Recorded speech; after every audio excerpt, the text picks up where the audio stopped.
Now here we have a trading chart, and as you can see, Forex trading is really trading price over time, and we use pips to calculate our profits.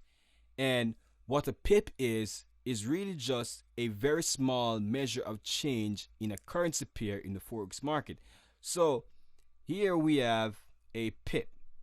Okay, this 7 represents a pip. If the market moves from 67 to 68, then we have a 1 pip move.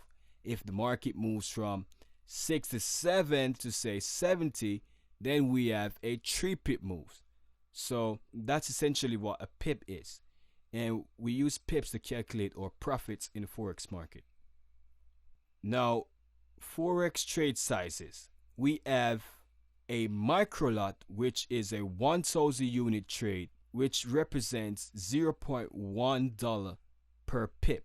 We also have a mini lot, which is a 10,000 unit trade, and this represents $1 per pip. We also have a standard lot, which is a 100,000 unit trade and represents $10 per pip.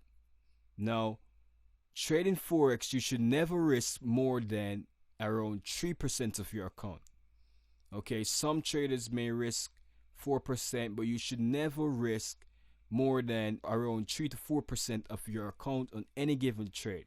So if you're trading, say, $500, you should not be trading a standard lot. If you're trading $500, you should not be trading a standard lot, because then you're risking too much. Now, the reason why Forex trading is so lucrative is because of leverage. So for example, if you invested $1,000 in the stock market, you bought 10 shares and the market moves 1 point, your profit would be a 1% profit. But if you had invested that $1,000 in the Forex market and the market moved 1 point, which is essentially 100 pips, then your profit would have been $1,000. That is a 100% return. This is why Forex trading is so lucrative, because you can literally risk a small amount and gain a large amount of money. Now, when you enter a trade by buying, you have to exit by selling. And when you enter a trade by selling, you have to exit by buying. Now, this is done automatically. So whenever you take a trade, whenever you place a trade, say, for example, you buy the Euro USD, when you choose to close that trade or whenever you choose to take your profit, the market will automatically do the opposite and sell to get you out of that trade. Now, when the market is moving upwards, we say it is rallying and your trade position is long or bullish. When the market is falling, your trade position is short or bearish. Now, 95% of traders are losers, and the reason for this is lack of education.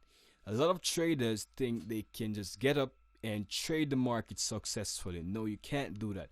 In order to trade successfully, you have to get educated. You have to get yourself the right education, find a mentor, get a mentor to show you the ins and outs of the market, to give you the experience that he has. You have to get the right education before you start to trade. Okay, so education is key.